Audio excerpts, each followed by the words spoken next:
Puedes embarcarte en una aventura épica junto a los legendarios pueblos de la historia hasta derrocar un imperio. ¡Fuego! Puedes vivir el momento exacto en el que las más grandes mentes de la ciencia descubren eso que jamás te habías preguntado cómo funcionaba. Puedes explorar el mundo entero y descubrir culturas milenarias. Esta es una nueva evidencia que no teníamos antes. Puedes aprender del pasado para entender el presente y mejorar tu futuro. 3, 2, 1. Enciende tu curiosidad. Lo que nos rodea. Planeamos ir a este lugar y buscar cosas que nadie ha visto. Lo que hacemos. Es el experimento más grande que se ha hecho. Lo que somos. Nosotros vamos a encontrar lo que ellos no pudieron. Todo tiene una historia. Descúbrelas a todas en un solo lugar. History 2.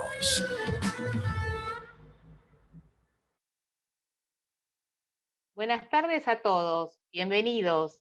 Antes de comenzar con el evento, queremos que disfruten un adelanto de la música original de Buscando a Dios. Los dejo con su creador, Subira. Muchas gracias, History. Bienvenidas, bienvenidos todos. Un placer, un honor estar acá compartiendo algo de la música que hicimos para esta serie que nos conecta mucho con el alma y con la búsqueda espiritual de la humanidad. Vamos con un tema.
Es la semana más importante para la religión cristiana.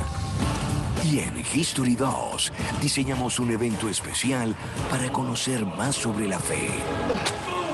Una mirada completa a los sucesos que relatan las últimas horas de la vida de Jesús. Y el estreno de 2 episodios de nuestra exclusiva serie Buscando a Dios.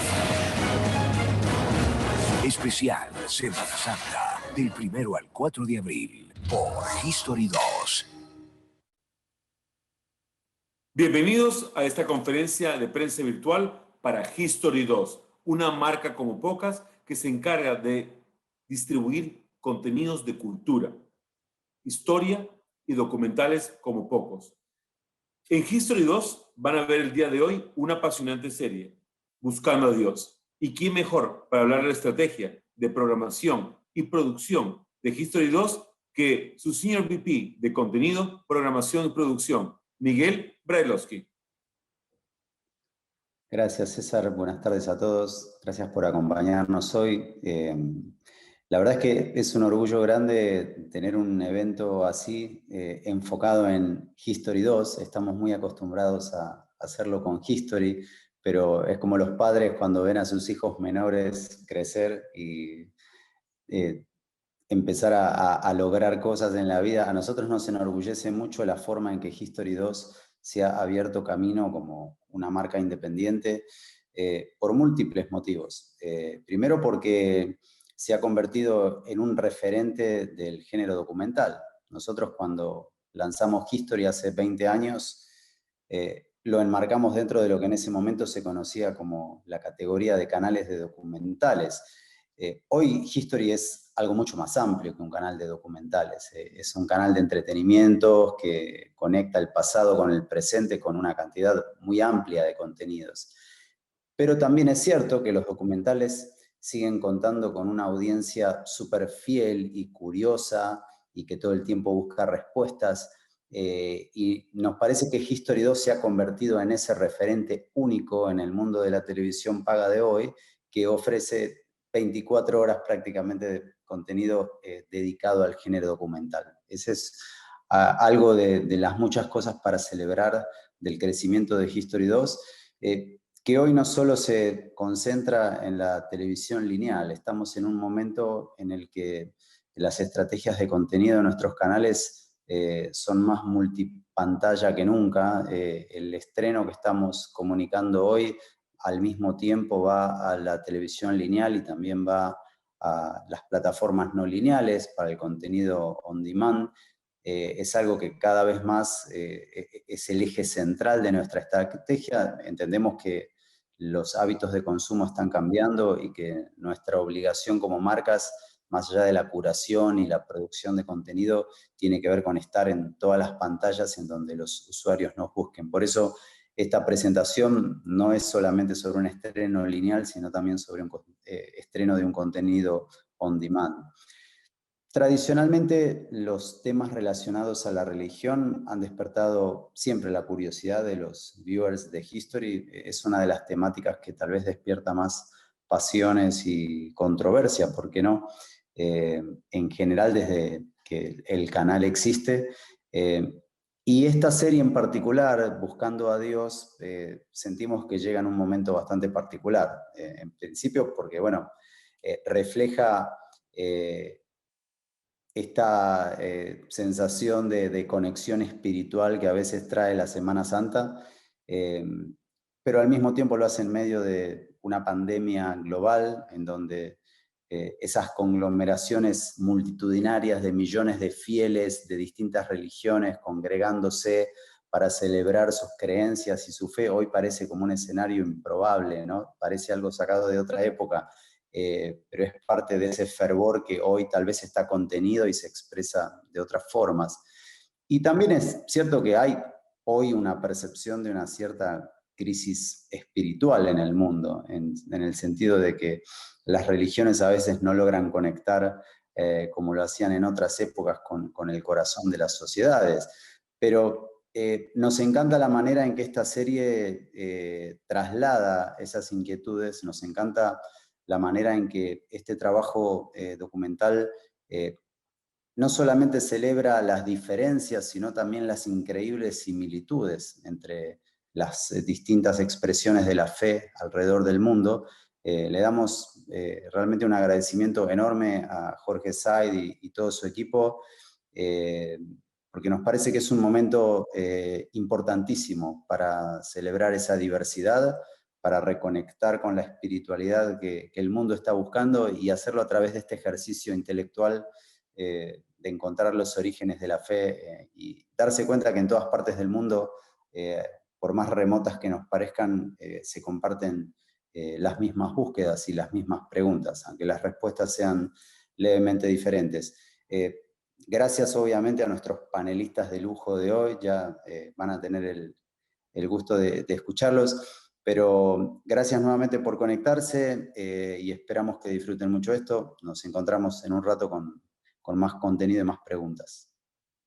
Creo que algo muy importante destacar el día de hoy, Miguel, es que estamos celebrando un stand de Semana Santa con una programación impresionante durante toda la Semana Santa. Y dentro de ese especial de Semana Santa que cuenta con documentales diversos como Jesus, His Life, o La vida de Jesús, vista desde las personas que lo conocieron más cerca, también estamos viendo el estreno absoluto en cable de Buscando a Dios, una producción de Canal 13 bajo la dirección de Jorge Said. Pero además tenemos dos noticias más importantes que compartir con todos ustedes. Uno, estamos abriendo la señal en muchos sistemas como DirecTV y en todo Brasil para que la gente pueda disfrutar de History 2 y ese especial de Semana Santa. Y como si fuera poco, hoy también tenemos la gran noticia de que tendremos estreno simultáneo. Todo la serie Buscando a Dios se podrá ver en simultáneo, tanto en nivel lineal como a nivel de VOD. Y además, en Cablevisión Argentina podrán disfrutar a partir de hoy el 100% de los usuarios o abonados de Cablevisión Argentina de History 2 también en el Flow App. Así que con tantas buenas noticias, lo único que nos queda es venir a lo que vinimos. Así que vamos a recordarles por qué Buscando a Dios es una superproducción de Canal 13 que llega a History 2. Con ustedes, este video.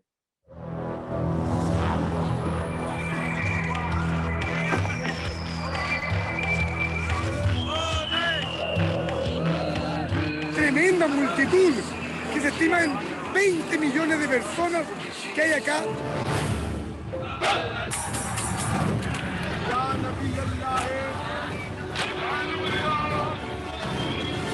Podemos ver cómo siguen llegando cientos de peregrinos fieles que han venido con una pasión enorme.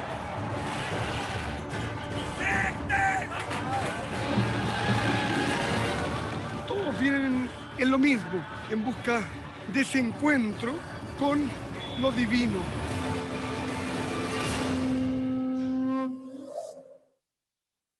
Esta producción de Canal 13 de Chile llega bajo la dirección de Jorge Said, a quien lo conectamos en este momento. Primero, Jorge, darle las gracias. Muchas gracias, César. Muchas gracias, Miguel. Darle las gracias por esta tremenda oportunidad de poder llegar a estos públicos latinoamericanos. Para mí es realmente cumplir un sueño. No debo olvidar tampoco a un inspirador como Abdullah, que va a ser uno de nuestros panelistas hoy día, pero sobre todo a ese equipo, el equipo de Canal 13, liderado por Rosana Bontempi, y todo el equipo que estuvo con ella, que hicieron posible que se creara esta logística. Ellos creyeron en mí, creyeron que yo podría ir hasta el Tíbet, hasta China varias veces en el mismo año, hasta Tierra Santa, varias veces también en Navidad, luego tuvimos que volver para Semana Santa para darle a estos dos eventos una continuidad y poder de alguna manera hacer posible esta serie de una manera bastante diferente. Por eso mi agradecimientos a ellos, al equipo técnico sobre todo, porque confiaron en que un reportero podía viajar con este tipo de cámaras que me hacían disfrazarme un poco de turista, de un youtuber, de un fotógrafo amateur, y luego poder grabar simultáneamente en India, en China, e ir enviando este material a un equipo que acá en Chile iban editando. Por lo tanto, yo en cierto sentido no me siento completamente el realizador, porque siento que hay un trabajo que fue realmente muy en equipo, con el equipo acá, porque ellos eran los que determinaban qué iba realmente. Sobre todo también el tipo de producción. Yo grababa, ponía todo esto en los típicos discos duros, que los enviábamos por los correos rápidos, con el fin de que acá, el equipo pudiera ir editando, muchas veces sin pauta, porque yo inmediatamente pasaba a otro país. Muchas veces los eventos eran al mismo tiempo, el mismo día, como me ocurrió, por ejemplo, en el taoísmo, en China, juntamente con el hinduismo, que pasaban exactamente en las mismas fechas. También ocurrió en Semana Santa con el judaísmo, que celebraba el Passover, el Pesach, al mismo tiempo que la Semana Santa cristiana y al mismo tiempo que también los musulmanes sunitas celebraban. Entonces, todo esto fue un producto de una enorme logística. Yo otra vez dar las gracias a ustedes que hacen posible que lleguemos a un público que yo siempre anhelé allá en México, en Argentina, en Colombia, en Venezuela y toda nuestra América Latina. Jorge, definitivamente el título es perfecto. Se llama Buscando a Dios y tú recorriste prácticamente los rincones más inhóspitos del mundo para preguntarte quién es Dios y ¿qué encontraste? ¿Qué respuestas encontraste? Bueno, muchas veces yo hago la misma interrogante, me pregunto a mí mismo, y yo creo que una niña nepalesa, cuando bajé el monte Kailash, que es el monte más sagrado de Asia, justamente allá donde se juntan las religiones, el budismo, el hinduismo y la religión Bon, las religiones chamánicas del Himalaya, en ese momento ella me dice, cuando yo le pregunto, ¿de qué religión eres tú? Ella me dice, bueno, yo cuando veo a mi familia musulmana soy musulmana. Cuando veo a mi familia rural budista, soy budista. Y cuando vengo acá al templo, donde justamente yo la encontré, soy hinduista. Igual que tú, que debes ser cristiano. Esa respuesta para mí fue maravillosa, porque en el fondo lo que intentó decirme esta niña fue realmente que hay una unión, hay una igualdad entre este deseo de trascender, de sentirnos parte, que no terminamos nuestras vidas acá, sino que tenemos un pensamiento, un gen espiritual, como se trató de explicar alguna vez, y más allá de las diferencias, de los conflictos, yo creo que es esta igualdad, este deseo de compasión, de ayudar a los más necesitados, esta necesidad de ir contra el egocentrismo, contra este ultramaterialismo de nuestra sociedad contemporánea, lo que de alguna manera refleja esta búsqueda de Dios. Y eso es lo que yo encontré, que en el fondo todas las religiones son bastante iguales en lo que es su esencia. Pero también creo que una de las cosas que tú pudiste disfrutar o ser testigo fue de cómo las peregrinaciones multitudinarias a las que se refería Miguel describían lo que era la fe antes del COVID. ¿Cómo crees que la gente alrededor del mundo está viviendo la fe antes y durante el COVID? Bueno, aquí lo primero que se me viene a la mente fue llegar hasta el Arbaín, unas prácticas yo ignoraba completamente. Esto fue en Irak, muy cerca de antigua Babilonia, muy cerca de Nínive, que es justamente el lugar donde las religiones monoteístas, las religiones que nosotros les llamamos abrahámicas, es decir, el judaísmo, el cristianismo y el islam, nacieron a partir de un patriarca. En esta peregrinación de 30 millones de personas, muy complicado de entrar, muchos países que me fue imposible poder conseguir la visa porque es el sur de Irak, tierras que están todavía con mucho Estado Islámico dormido, con células dormidas, pero muy presentes. Entonces, bueno, ese nerviosismo que se siente a través de que uno va entrando en Irak y bajando desde Teherán, capital de Irán, hacia Bagdad, en Karbala, y encontrarse con 30 millones de peregrinos tan amables que me dieron de todo, inclusive calzoncillos, calcetines, nos pasaban para que que es muy importante la limpieza, la higiene en los países musulmanes. Lo mismo encontré también en India. 150 millones de personas, especialmente estos santones que van completamente desnudos y que cada 12 años se celebra esta peregrinación que se llama Kumbh Mela, donde llegan desde todas partes de India. Recordemos que el hinduismo, con más de 1.000 millones de seguidores, es después del Islam y del cristianismo la tercera religión. Entonces, en esta reunión de peregrinos, es muy sorprendente encontrarse con estas tradiciones que muchos dicen vienen de más de 3.000, 4.000, 5.000 años. Por eso que hoy día me parece tan extraordinario, y recuerdo estos momentos con mucha nostalgia, muchas veces con melancolía, cuando estuvimos con los tibetanos, con los budistas, o también en Jerusalén, lo agradable que yo me sentí al interior de los templos, de las sinagogas, inclusive también, bueno, en toda clase en las mezquitas y obviamente en las iglesias, con este sentimiento que había de la búsqueda de la espiritualidad. También en el chamanismo, por supuesto, en las tribus. Entonces, sentirnos hoy día que tantos fieles a través del planeta, en esta América Latina tan creyente también, en el caso, me recuerdo inmediatamente de México y Brasil, por supuesto, ver que todas estas personas no tienen esta oportunidad de reflejar su fe, más allá de lo que nosotros pensemos, más allá de mis ideas personales. Y yo sentí que las personas tenían una cierta conexión con la espiritualidad, con nuestro interior. Y eso hoy día es muy triste, que estamos todos, imposibilitados de seguir. Y en ese sentido me refiero a todas las personas que creen en el chamanismo y en otro tipo de creencias, que también ellos se han visto con este tipo de privaciones. Bueno, ese es mi pensamiento. Bueno, Jorge, no te vayas.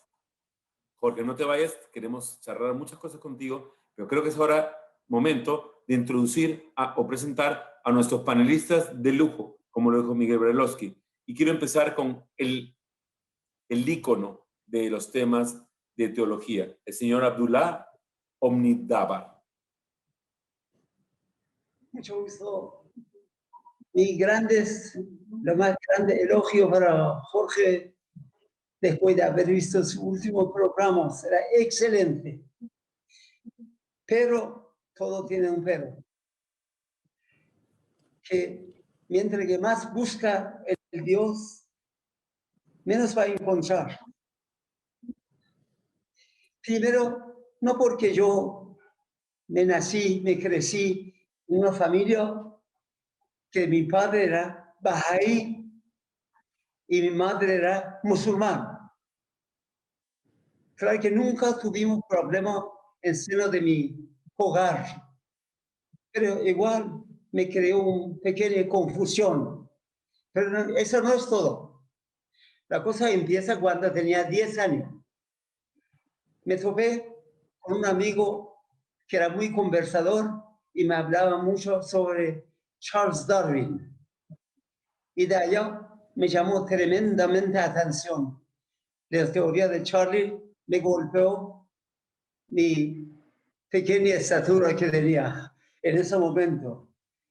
Y seguí interesado durante todos los años que vienen después.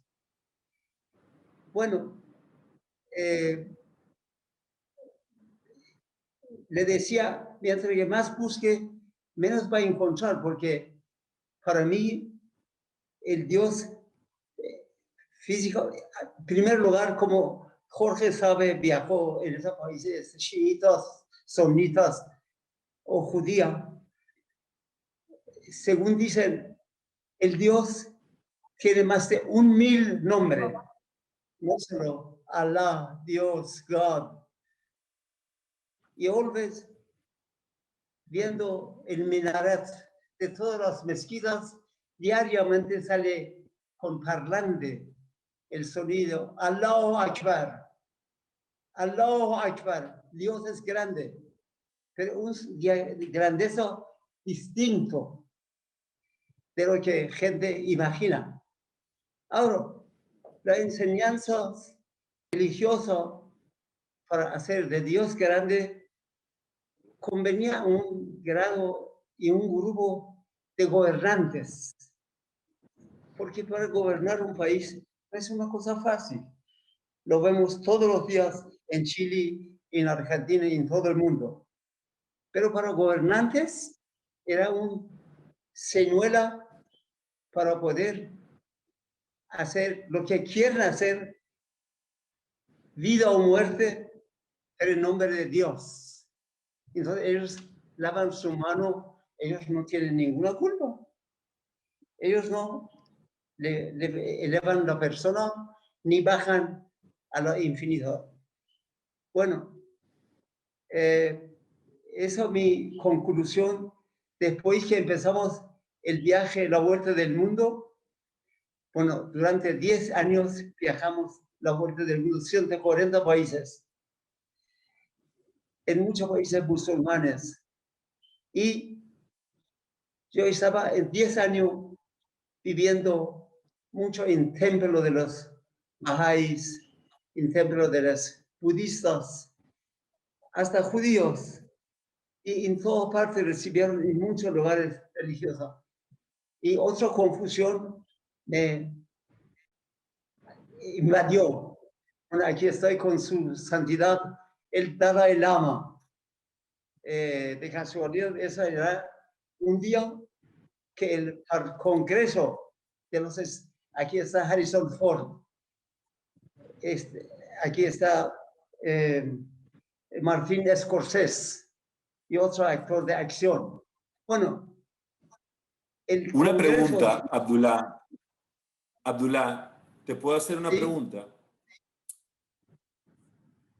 Tú eres el representante del Dalai Lama en Chile, pero tú dices ser ateo. ¿Cómo sientes tú representar a un Dios viviente dentro del budismo tibetano? Bueno, primero que yo le dije al comienzo que solo en India tienen 5 millones de dioses, porque ponen un piedra o una estatua o semejante y empiezan a agachar el monio. Entonces, no es Dios viviente. De allá tenemos una diferencia fundamental.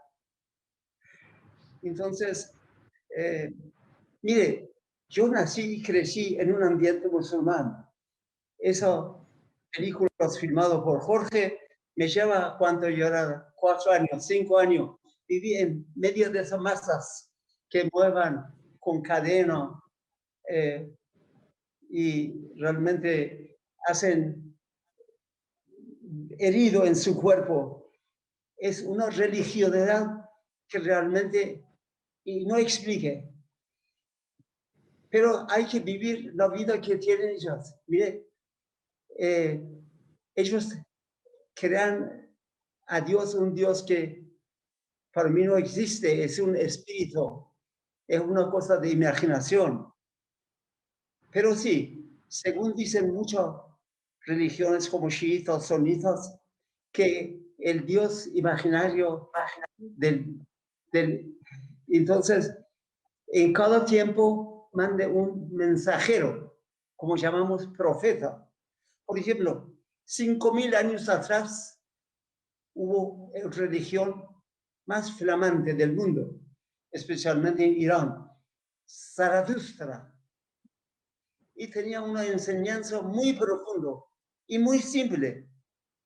Todas las cosas buenas de la vida semejaba al color blanco. Y la luz, y el sol, porque además el sol purifica todas las cosas. Y llamó a Mazda, por eso hay un auto fabricando japonés con nombre Mazda. Después todas las cosas feas de la vida cotidiana semejan al color negro. Y eso se llama el Dios Ahriman, el Dios malo, porque también existe Dios bueno y Dios malo. Bueno, pero ¿cómo es religión para los sunitas y musulmanes? Mire, voy a explicar.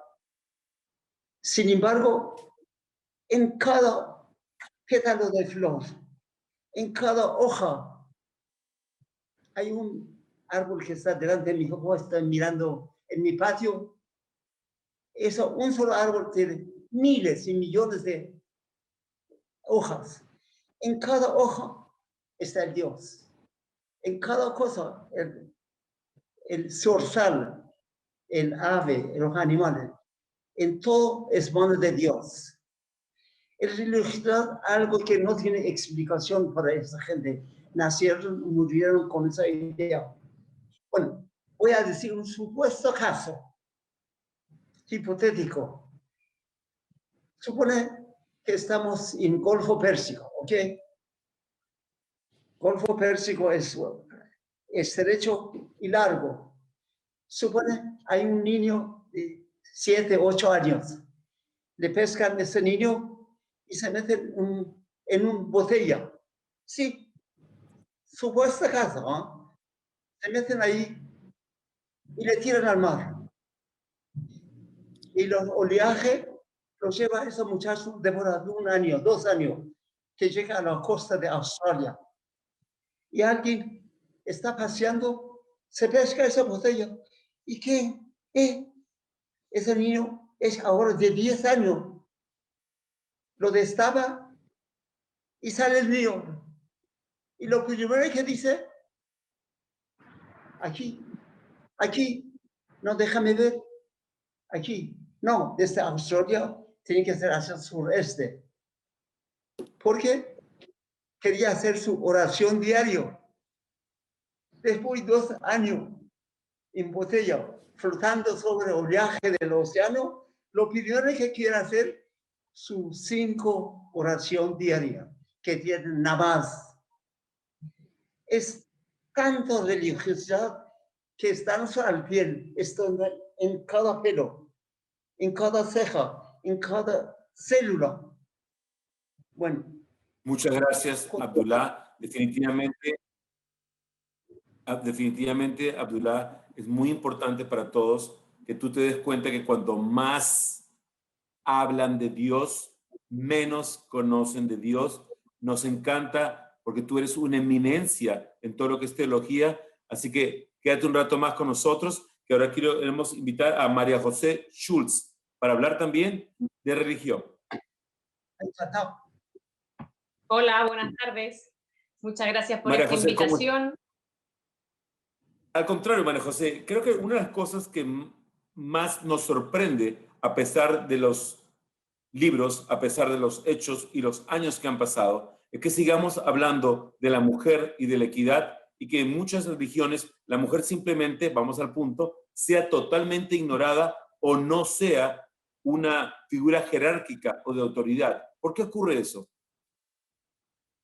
Bueno, es evidente que la mujer efectivamente a los lugares donde no ha accedido es a los puestos de jerarquía, a los puestos de poder, ¿no? Y a los puestos de dirigencia. Eso está claro y es evidente que se repite el patrón en casi todas las religiones del mundo. Ahora bien, eso no significa que la mujer no esté.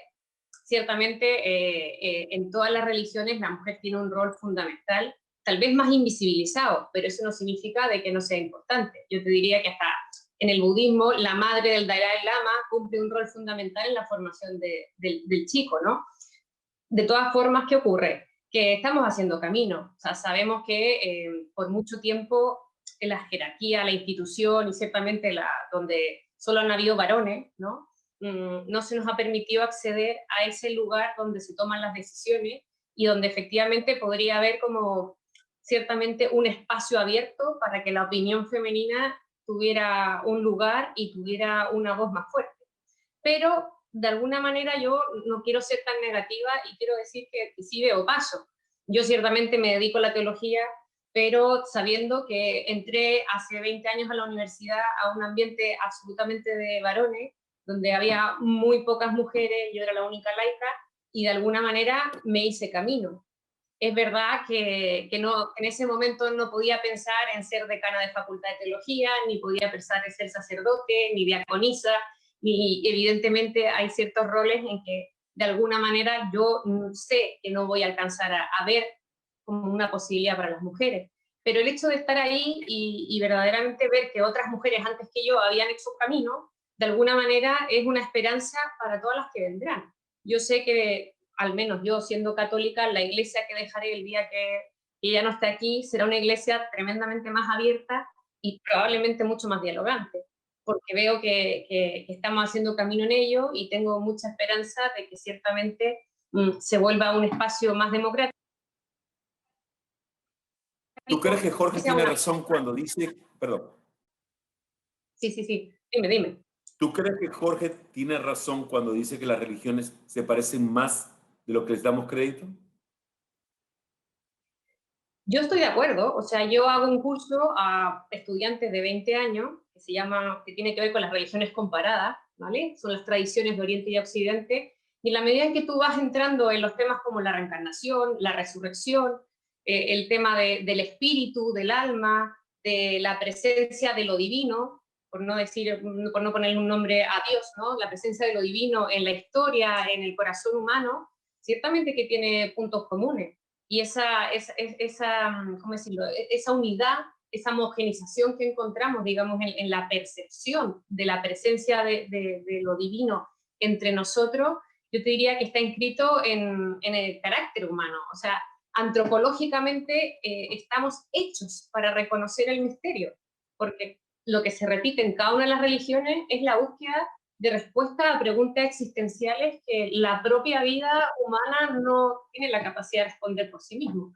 Y esa apertura a lo otro, a lo bello, a lo bueno por excelencia, al absoluto, digamos, y a la pregunta por el sentido de la vida, la religión de alguna manera, en los distintos puntos donde ha surgido, es una forma de responder. Y las formas que cada religión tiene para responder a esas preguntas tienen rasgos comunes.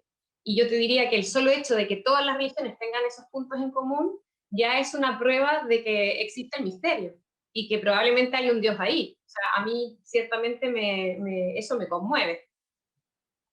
Perfecto. No te vayas, porque seguimos conversando más adelante con todos ustedes y vamos ahora a darle la bienvenida a Jorge Costadoat. Jorge, ¿cómo estás? No te escucho.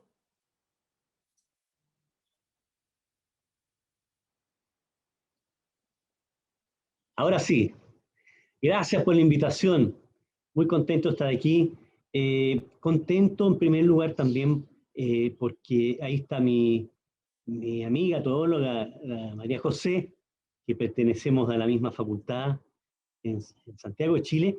Y contento también de ver a Abdullah, porque recuerdo que muchos años atrás él tenía un programa de televisión que creo que se llamaba algo así como los viajes de Abdullah. Y ese programa tenía una virtud, y era que él nos abría el mundo a los que veíamos el programa. Nos ensanchaba el mundo. Piensen ustedes que yo soy chileno, vivo en el fin del mundo, y que hubiera este tipo de programa donde nos mostraba que la diversidad es enorme, y que hay mucha belleza en otras partes, que hay muchas religiones. Ese programa, para muchos de nuestra generación, que éramos pequeños en ese tiempo, fue muy importante. Así que una alegría estar con él aquí. Jorge, tenemos una pregunta para ti. El Papa Francisco ha hablado de la intención de unificar a la Iglesia Católica, a la protestante y a la ortodoxa. Cuéntanos, ¿qué piensas de eso? Mira, el tema de la unidad es fundamental para el género humano y para todas las religiones. El Papa, en los católicos tenemos dos temas acerca de esto.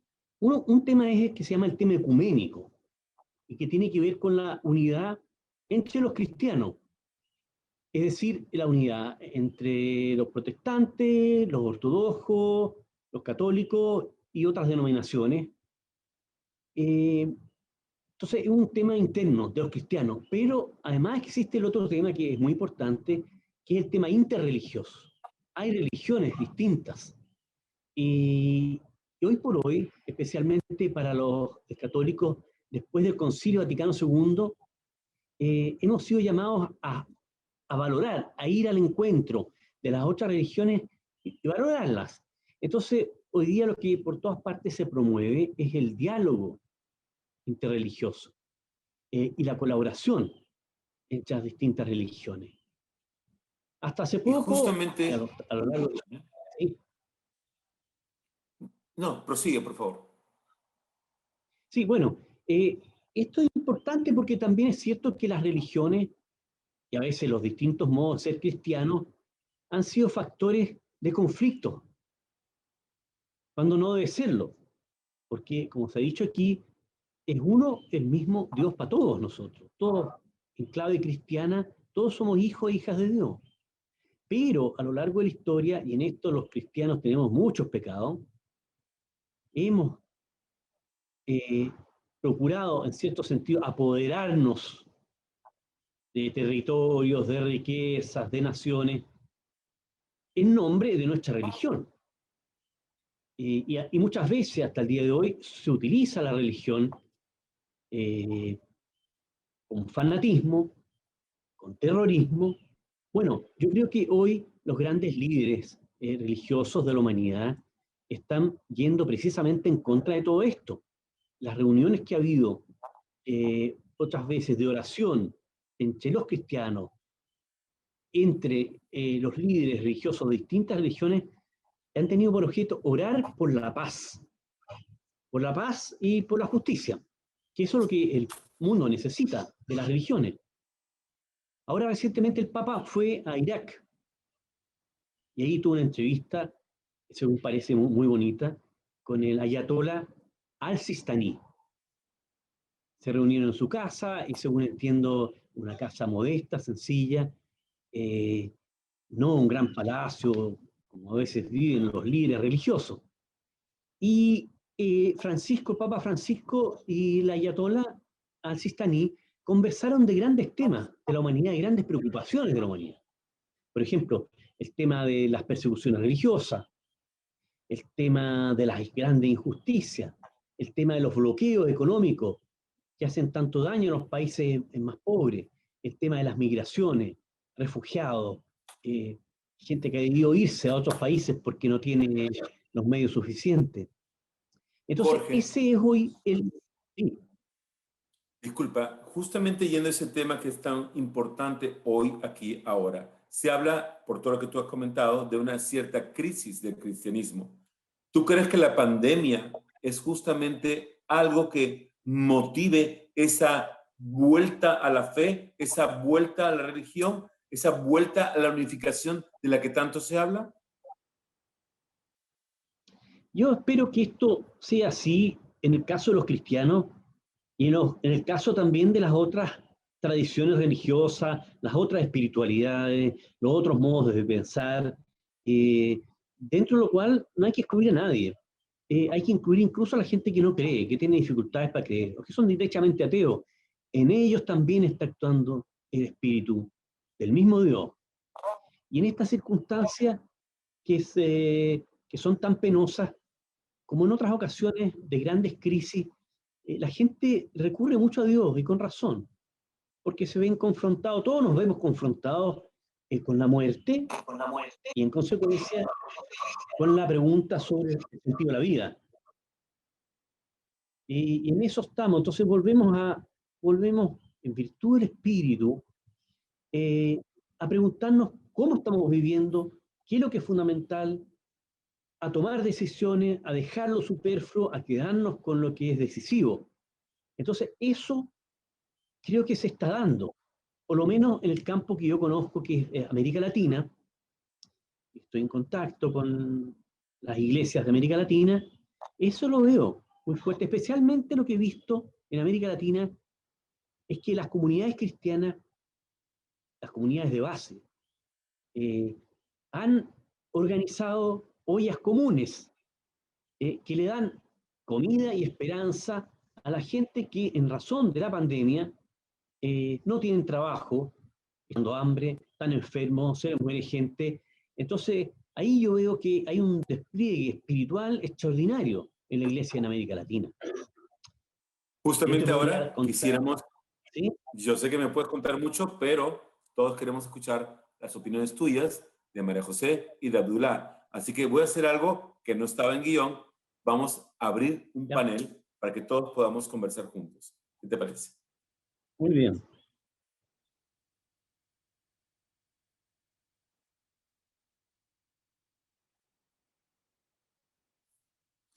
Ahora que tenemos un panel multitudinario con eminencias tan importantes como Abdullah y Jorge, y obviamente María José que nos acompaña. Jorge, Miguel, acá también vamos a apoyar para cualquiera de las preguntas de la prensa. Mariana, te voy a pedir que empecemos con la primera pregunta, por favor. Sí, vamos a arrancar con Luciano Guaraldo de Wall, Brasil. Luciano. Hola, hola, ¿cómo están? Mi pregunta es para Jorge Said. Mientras tú grababas el documental, te pusiste en contacto con diferentes culturas y religiones. ¿Qué fue lo más impresionante o lo más diferente que tuviste a lo que estamos acostumbrados? En particular fueron algunas sectas dentro del hinduismo, no quiero asustar a nadie, donde se comen inclusive los cadáveres del río Ganges, muchas prácticas chamánicas, bueno, obviamente muy fuertes, muy intensas, esas las viví con el hinduismo. Como decía Abdullah también, en el chiismo hay prácticas bastante duras para nosotros, golpearse con las cadenas, hasta realmente quedar más que ensangrentados, absolutamente heridos. Es verdad que en muchas partes la religión tiene mucho que ver con esta autoflagelación. Entonces, yo entiendo también que en México o en Filipinas, también en el cristianismo, existen todos estos ritos de crucifixión.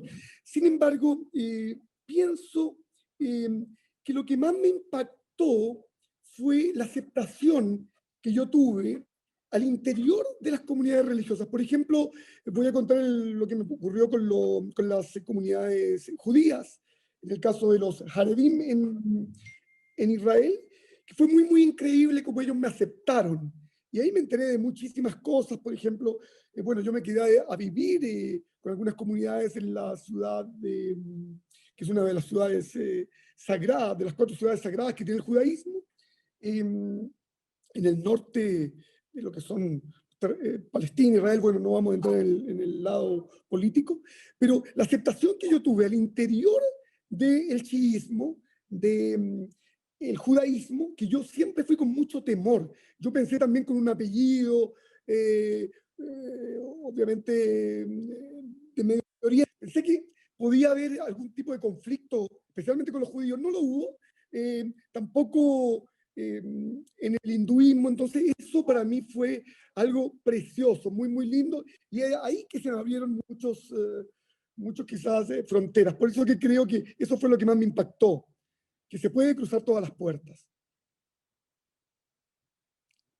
Gracias. Siguiente pregunta, Mariana, por favor. Sí, sigue Liz Gil de México. Liz. Hola, me da muchísimo gusto, ya quiero ver este especial. Y mi pregunta pues también es para Jorge Said, porque me llama mucho la atención el hecho de que hayas podido hacer este viaje y hayas podido tener este contacto con tantas religiones y tantos lugares, pero me gustaría saber personalmente en cuál religión encontraste tú más devoción y en cuál sentiste más paz. Bueno, no quiero ser un poco cliché con esta pregunta porque yo sé lo que ustedes piensan. Casi todos pensamos que obviamente en el budismo es donde existe esta mayor tolerancia. Digamos que el budismo convive muy bien con el shintoísmo en Japón, convive muy bien con el taoísmo, con el confucianismo en China. Hay que pensar que China, el país más poblado, más de 1.400 millones de habitantes, con India, porque en India no se sabe muy bien, ya que los censos no son iguales. En China, bueno, por razones políticas, estuvo prohibida la religión, está prohibida hasta el día de hoy. Pero yo al interior, cuando entraba en estos hogares, en Xi'an, en el área más profunda, en las montañas chinas, siempre me invitaban al interior de una vivienda de pobres, digamos, más necesitadas, y había un santuario, un pequeño santuario budista, taoísta, chamánico al interior. Entonces me di cuenta de esta profunda religiosidad que inclusive existía en China y que nosotros desde acá desconocemos completamente. Nosotros creemos que China es un país ateo, al igual que hemos creído también con la Rusia de Stalin, pero no es así. Y eso es lo que me gustaría resaltar en estos momentos cuando tú me preguntas quizás en qué religión. Yo me sentí bastante cómodo, obviamente, bueno, vengo de una tradición cristiana y encuentro también que, bueno, el budismo acepta muy bien al cristianismo. El budismo, pero tampoco hay que ser completamente ingenuo y no ver que hoy día, por ejemplo, grandes persecuciones son hechas por los budistas. Hay que ver el caso de lo que está ocurriendo hoy día con la minoría en Myanmar, que han tenido que escapar hacia Bangladesh, los Rohingya. Entonces, ¿y quiénes son minorías cristianas que están siendo perseguidas por los budistas? Esto ocurre también en otros países como Sri Lanka. Entonces, bueno, tampoco tenemos que tener esta idea completamente ingenua acerca de que el budismo es la religión completamente de la paz. Yo creo que en la mayoría de las religiones sí existen esto, y eso fue lo que a mí más me sorprendió, cómo yo fui de alguna manera aceptado en las distintas creencias, y si tuviera que nombrar alguna, bueno, claro, existe esto con el budismo tibetano, que es muy, muy fuerte, sobre todo cuando uno sube hasta altas cumbres, y también existe en el taoísmo, el camino de Lao Tse, esto de llegar a las cumbres en búsqueda de la longevidad.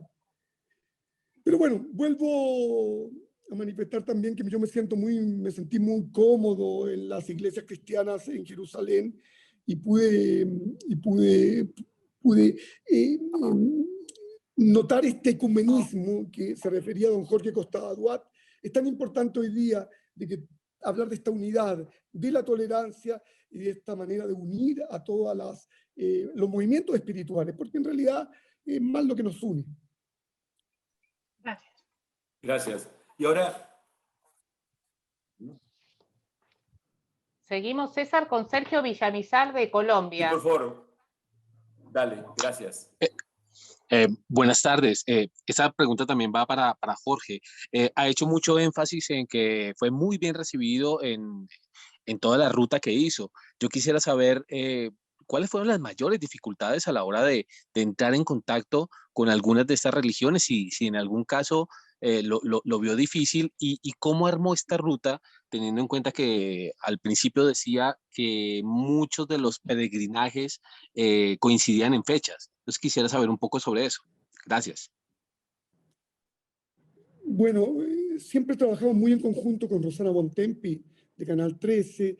Tratábamos de ir viendo lo que era obviamente más conveniente, porque esto es bastante difícil, principalmente porque se trabaja mucho en áreas fronterizas, áreas extremas, donde existen muchos grupos armados. Por eso que lo primero, yo traté, como le explicaba un poquito al comienzo, de disfrazarme de turista, de un youtuber, de manera de no despertar mucha visibilidad con respecto a los grupos que actúan en áreas fronterizas. Por ejemplo, entre Pakistán e India, bueno, obviamente los problemas administrativos enormes para llegar hasta el Tíbet, los problemas tremendos para entrar varias veces en Israel y en los territorios de Palestina, y los problemas para luego volver a Irán. Entonces, bueno, ahí fueron algunas facilidades, porque, bueno, yo soy también de la nacionalidad estadounidense. Entonces, bueno, el hecho de tener más pasaportes facilitó muchísimo esto, el hecho de ser residente en Europa. Bueno, son cosas bastante particulares que quizás no podemos compartir. Ahora, es cierto que muchas veces yo sentía que no iba a poder hacerlo, y hay un grado de fortuna. Y eso es verdad. Yo siempre pienso que hay mucho de improvisación en todas estas rutas. Entonces, no es que yo lo planeara todo sino que había que ir abriéndose muchas veces el perfil muy, muy bajo para poder estar en este contacto directo, cuerpo a cuerpo, con estas personas que son de una fe tremenda y también donde hay muchas restricciones, sobre todo cuando no es parte de la fe. Y en ese sentido, mi gran frustración, obviamente, que no la tiene Abdullah, porque Abdullah sí pudo llegar hasta la Meca, es justamente esa. Yo como no musulmán, obviamente no podía mentir, no podía decir en los aeropuertos de Arabia Saudita, sí, soy musulmán, y bueno, Alá Akbar, y tratar de aprenderme unas 10 frases para tratar de pasar y tratar de conseguirme la carta que tiene que darme el sheikh o la persona que se ocupa de la mezquita. Pero esa fue, claro, mi gran frustración, porque si fui a peregrinaciones de 100 millones de personas, 100 en el Kumbh Mela en India, a 30 millones en Irak y otros millones también muy importantes en Tierra Santa. Y en China, bueno, obviamente la gran frustración es no haber ido a la Meca. Quizás nunca voy a ir en mi vida porque, bueno, no soy musulmán, hasta que a lo mejor se abra un poco Arabia Saudita. Yo sé que se están abriendo con las mujeres ahora que ya pueden manejar. Bueno, han habido signos de apertura de la dinastía Saud allá.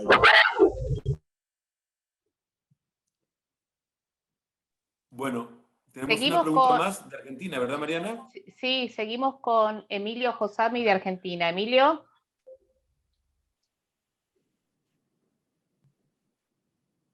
Emilio, si prendes la cámara y el micrófono para que te escuchemos.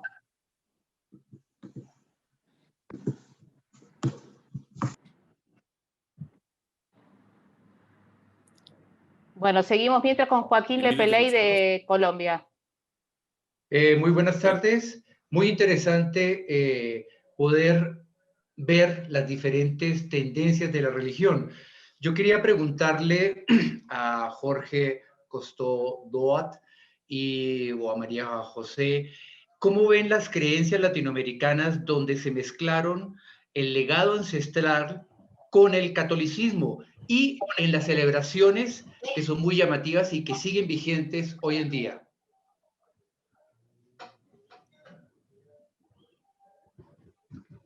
María José, ¿quieres tú decir algo? Vale.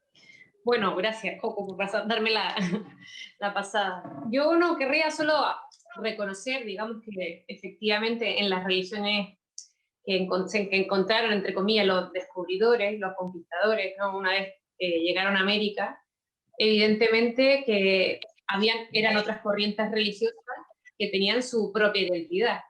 Lo que ocurrió fue que simplemente se fue haciendo un mestizaje, no solo, podríamos decir, entre los que venían de España, o los que venían de Portugal, o los que venían de otras tierras, con los nativos del lugar, sino que también se produjo un mestizaje ciertamente en la identidad. Evidentemente hay que reconocer que también murió mucha gente, eso no lo vamos a descartar, y que hubo cosas que de los orígenes se perdieron, ¿no? De la tierra nativa de América se perdió, ciertamente. Pero deberíamos reconocer al día de hoy que este texto que se hizo con el sínodo sobre la Amazonía es una manera de rescatar en las culturas ancestrales de nuestra tierra esos signos de la presencia de lo divino, que claro, desde la cristiandad se reconoce como el Dios de Jesucristo, ¿no? Pero evidentemente que tiene su propia naturaleza, su propia identidad y su propia riqueza que le aporta el cristianismo. Y esa mirada de América hacia una religión que venía de Oriente, ¿no? Ciertamente es lo que no hemos hecho el esfuerzo de reconocer, que es lo que desde Latinoamérica aportamos a la mirada del cristianismo europeo, ¿no? Que siempre hacemos el ejercicio al revés, que es lo que el cristianismo le aportó a la tierra latinoamericana. Y yo creo que el esfuerzo del Papa y el esfuerzo del Sínodo de la Amazonía y el esfuerzo de tantas congregaciones religiosas que se han instalado en los rincones de Latinoamérica apuntan hacia eso, en el fondo a distinguir qué es lo que nuestra identidad propia de la tierra, de la Pachamama, en el fondo nos aporta como lenguaje y como mirada profunda de cómo Dios se ha manifestado ahí. Y el cristianismo es un lenguaje para leer esa historia de Dios entre nosotros. Pero ciertamente hoy día tenemos que apreciar qué es lo que desde Latinoamérica enriquece a la mirada cristiana y a la mirada del resto de religiones que vienen de lejos, ¿no? de Oriente, digamos, que son ajenas a América. Coco, ¿quieres agregar algo? Sí, en sintonía con María José, el tema es bien complejo porque tiene 500 años más. América Latina es cristiano por un fenómeno muy especial que tiene que ver con la conquista de América. Es decir, fue una empresa económica y religiosa.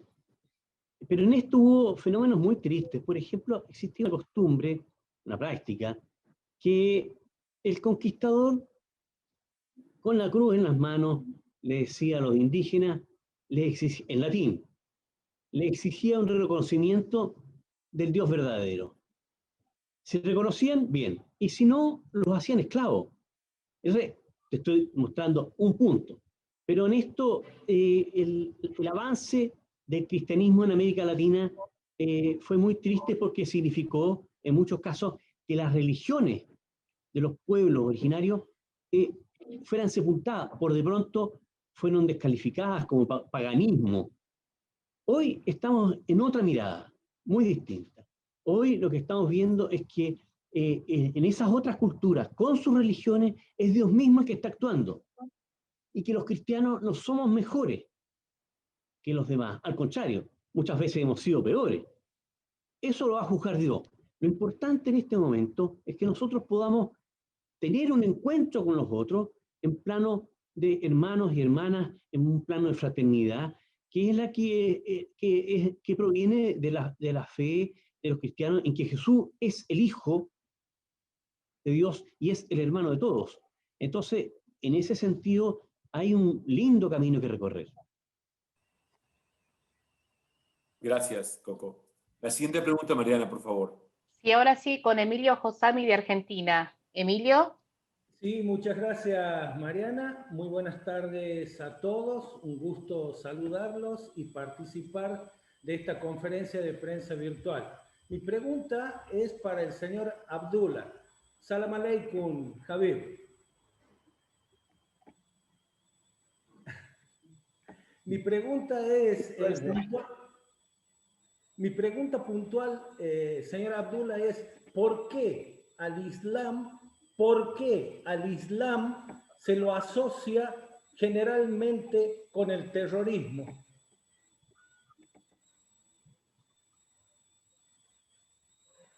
Bueno,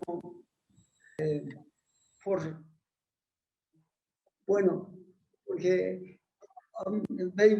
voy a decir una cosa, que hace 2 días atrás, o sea, precisamente el día 20 de marzo, ocurre equinoccio.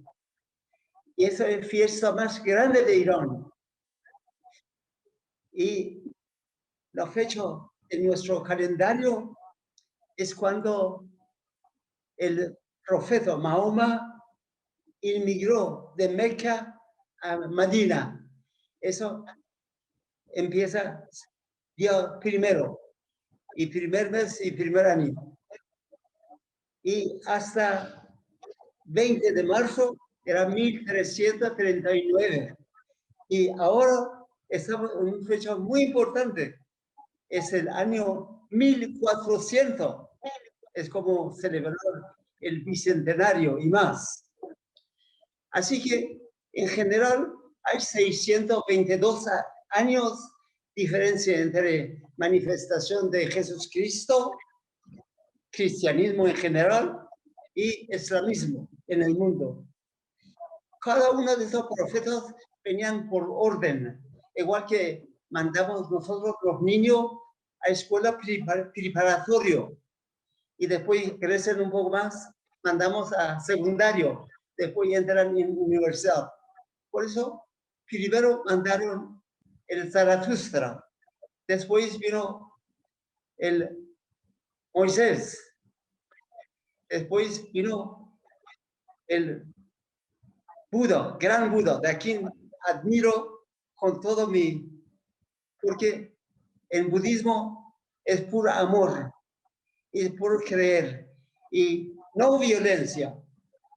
Así que cuando, por ejemplo, su santidad Dalai Lama viaja a Estados Unidos, a cualquier país, gente queda con un respeto divino, la verdad. Ahora, es lo mismo. Ahora, antes puedo decir que hay más gente que han muerto por guerra religiosa que por Segunda y Primera Guerra Mundial. Porque eso produce una especie de desorden global. No quiero más en detalle, para no herir sentimientos. Gracias. La siguiente pregunta, Mariana, por favor. Sí, si te parece, César, cerramos con Flor Arbulu de El Mercurio de Valparaíso, Chile. Flor. Hola, Vamos para buenas. Chile. Sí. Lele. Sí, ¿me escuchan bien? Súper. ¿Aló? Ya. Yo tengo dos preguntas, una para Sí, muy bien, Jorge, Flor. una para Jorge Said y la otra para María José. Para Jorge Said, saber la importancia de llegar con este documental hacia History, qué significa para ti estar en History. Y para María José, si existe alguna explicación de la colectividad o de la masividad que genera el ser humano el tener que demostrar nuestra religiosidad a través de lo masivo, estas peregrinaciones, lo que uno ve acá al lado, en mi caso en Los Vázquez, por ejemplo, que la gente va a peregrinar con la necesidad que tiene. Eso. Bueno, puede ser un poco emotivo, emocional lo que te voy a responder. Yo creo que siempre mi mayor ambición era llegar a públicos más internacionales, en particular públicos de nuestra América Latina. Y esto es como un pequeño sueño para mí, lo estoy tratando de digerir de una manera muy alegre, tratar de compartirlo con mis amigos que me incentivaron a seguir. Desde los primeros programas que yo hice, Reportero en Tiempos de Crisis, otros programas, Las Últimas Tribus, con Rosana Bontempi también, siempre tomamos temas internacionales, grandes temáticas, que yo siempre pensé, estas temáticas tienen que interesarle a otras latitudes porque estamos corriendo enormes riesgos, es un enorme desafío y además nos resulta que se creó un sistema de grabación, un sistema de envío del material, un sistema de montaje junto a Gustavo Silva, que está acá a mi lado, hay algunos amigos que me están acompañando, que de alguna manera fue un éxito. No voy a bajarle el nivel porque llegar hasta todos estos países, evidentemente, para un país como el nuestro, desde este cono sur, en términos financieros, en términos de producción, en términos de logística, bastante, muy complicado viajar con grandes equipos. Por lo tanto, para mí eran proyectos difíciles, tanto en su concepción como en su realización. Y llegar hoy día a un canal líder en materia cultural, un canal que yo siempre vi con esos ojos de ambición, ojalá algún día esté ahí, para mí es realmente cumplir un sueño. Por eso mis agradecimientos, sobre todo a las personas que lograron interesar a History Channel, a Adriana Weber, Ilse, pero también a History Channel que me está dando esta oportunidad enorme de poder compartir estas vivencias con el público latinoamericano, muy en particular hasta las Islas del Caribe. Así que, bueno, mis agradecimientos y otra vez mis mayores complacencias por lo que está ocurriendo. Esto todo en medio de este semi-apocalipsis, así que un poco de alegría entre medio de esta tragedia. Y ahora, Bueno. gracias Jorge por tu palabra. Ahora vamos con María José. Muy bien, gracias. Agradezco la pregunta al Mercurio Valparaíso, mi ciudad. Hay que saber, para entender el fenómeno de las peregrinaciones, que es un modo que ha tenido el ser humano desde tiempos ancestrales de manifestar ascéticamente, porque ciertamente es un sacrificio, ¿no? el caminar, el peregrinar hasta los lugares santos, ¿no? Hasta los templos y hasta los lugares que se consideran sagrados. Tú me preguntabas acerca del dato comunitario que tiene eso. Efectivamente, las peregrinaciones surgen por una necesidad personal de manifestar este deseo de encontrarse con lo divino y este deseo también de purificación, ¿no? Ciertamente el peregrinar, el caminar, el trasladarse desde tu casa hasta el lugar sagrado exige un sacrificio y exige el abandonar en el fondo tu rutina para demostrarle a Dios que estás haciendo un esfuerzo, para demostrar a la divinidad que estás haciendo un esfuerzo por alcanzarlo, por llegar a Él, por purificarte, para en el fondo propiciar el encuentro.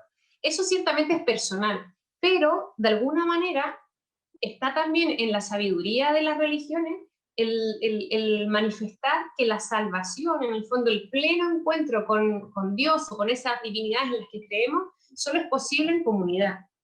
Hasta una seta que ha llevado y ha asumido con su vida un aislamiento, por decirlo de una manera, del resto del mundo, no puede no prescindir, digamos, del resto de la comunidad. ¿Por qué? Porque incluso su estilo de vida tiene un impacto en los que lo rodean, ¿no? Por lo tanto, en el fondo las peregrinaciones surgen desde un deseo personal, pero se entienden que se hacen con el otro.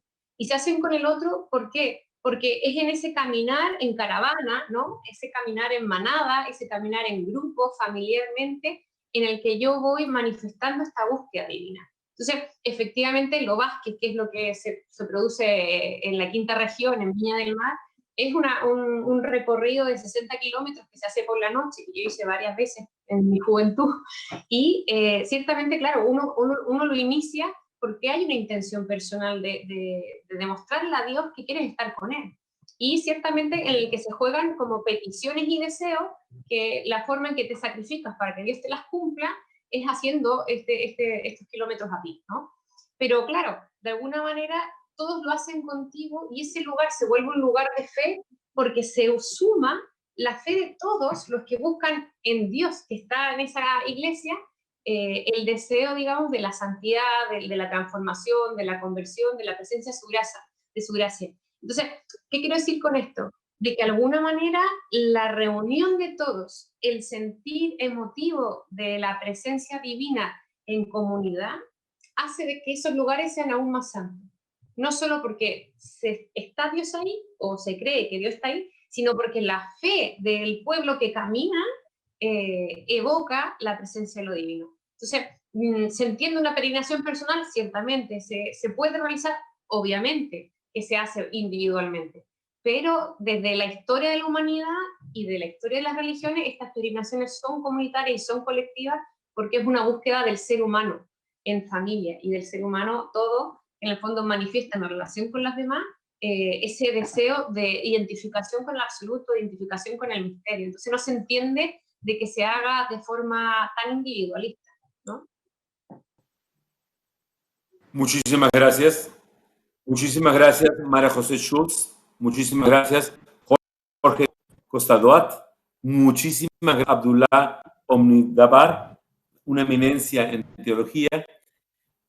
Jorge, la verdad que lo que empezó como un capricho tuyo, hoy es una golosina para todos aquellos que queremos aprender y entender las diferentes prácticas de religiones alrededor del mundo. Este peregrinaje tuyo, ahora convertido en una serie de televisión, se iba a estrenar por primera vez en Pay TV o en televisión por cable, llega por History 2 a toda América, incluyendo este 3 y 4 de abril. Vamos a ver los primeros episodios y luego vamos a seguir durante todo el mes de mayo.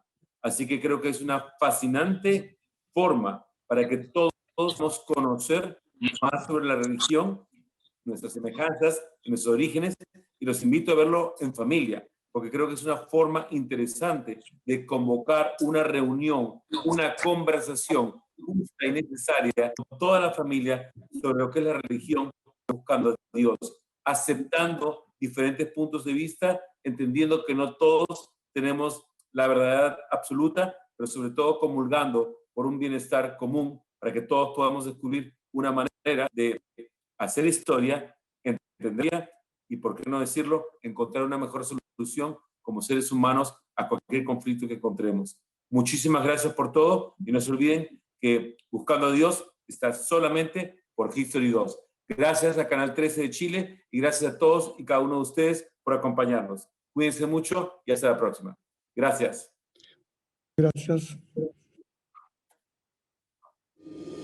Es la semana más importante para la religión cristiana. Y en History 2 diseñamos un evento especial para conocer más sobre la fe. Una mirada completa a los sucesos que relatan las últimas horas de la vida de Jesús. Y el estreno de 2 episodios de nuestra exclusiva serie Buscando a Dios. Especial Semana Santa, del 1 al 4 de abril, por History 2.